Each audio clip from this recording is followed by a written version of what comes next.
Of course, over the last week or so, we've seen a series of incidents that seem to become more and more belligerent. What's the message that China is trying to send, and who are they sending it to?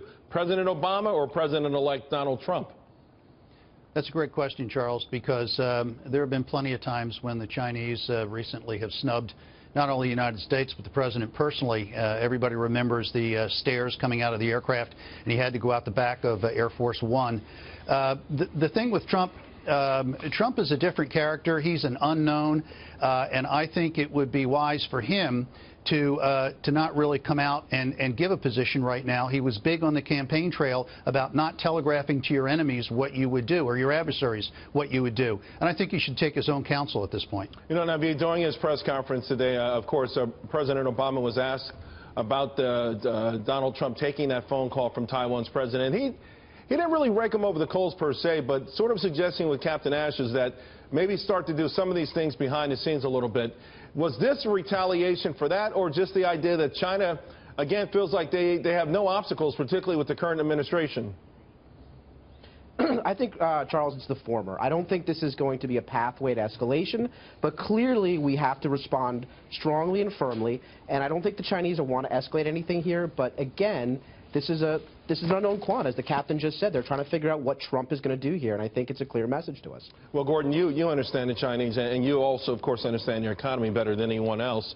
There's some other things at play here this week that really haven't gotten any kind of press. Yeah, on Thursday, the Chinese bond market collapsed, and it would have completely fallen apart, but the central government came in to intervene. And part of it... Their bond market collapsed. Bond futures collapsed, and the reason is that Janet Yellen raised interest rates in the U.S. by a quarter point, and she took a pretty hawkish stand on what's going to happen next year.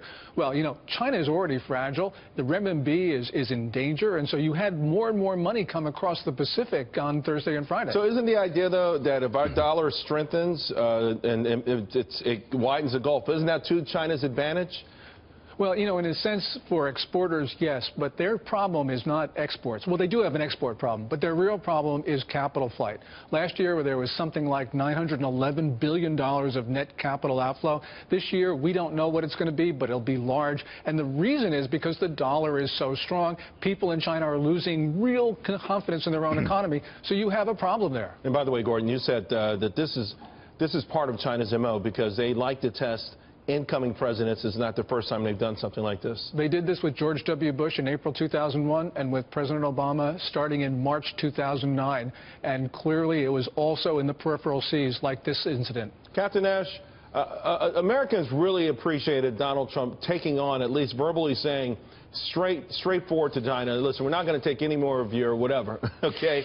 Whether it's on trade, whether it's on military aggressiveness, aggression. Do you think they're going to put him to the test? Do you think at some point there's going to be an ultimate test? And if so, what could that be? Well, the test could be to constantly ratchet things up just to see what he's going to do, kind of poke and prod. But, you know, the thing is, it always goes back to who's going to take the first step, and then what's the pushback going to be. In the case of Trump, I think this administration, he's not the president yet. This administration is going to deal with it. What are they going to do? Probably nothing. But Admiral Harris, who is our commander out in the Pacific, the U.S. commander of the Pacific, his tenure overlaps that with President Trump.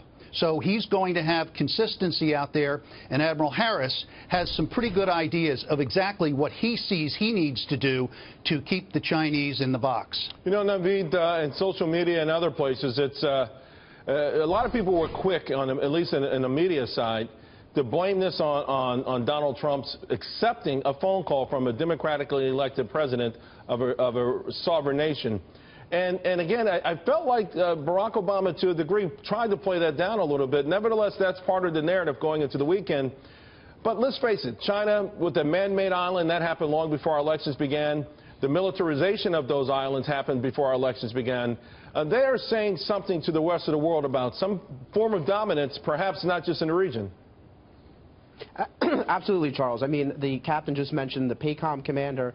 Look, China views the South China Sea as their backyard.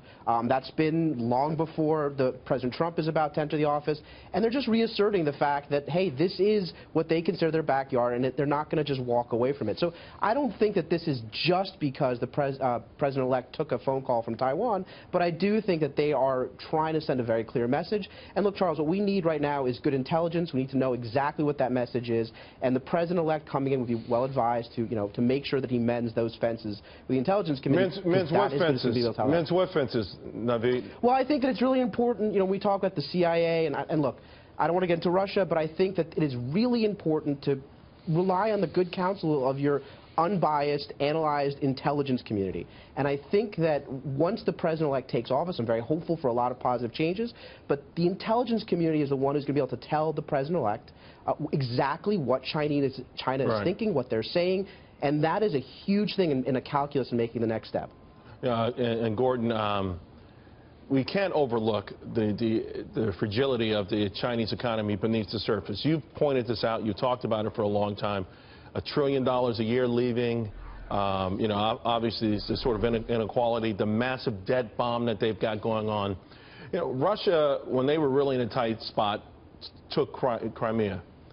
Is it possible that China could actually become, by the way, just let the audience know that is Air Force One departing. The Obamas are going on a holiday back to the Hawaiian Islands. Gordon, could China actually be forced to become even more belligerent, to do something that we're not accustomed to them doing as their economy begins to falter? Oh, absolutely, Charles, because, for more than 3 decades, the primary basis of legitimacy of the Communist Party has been the continual delivery of prosperity. Now that they can't do that, they can't assure that, only basis of legitimacy is nationalism. They crack down on their own people, and would they take an aggressive stance towards Taiwan?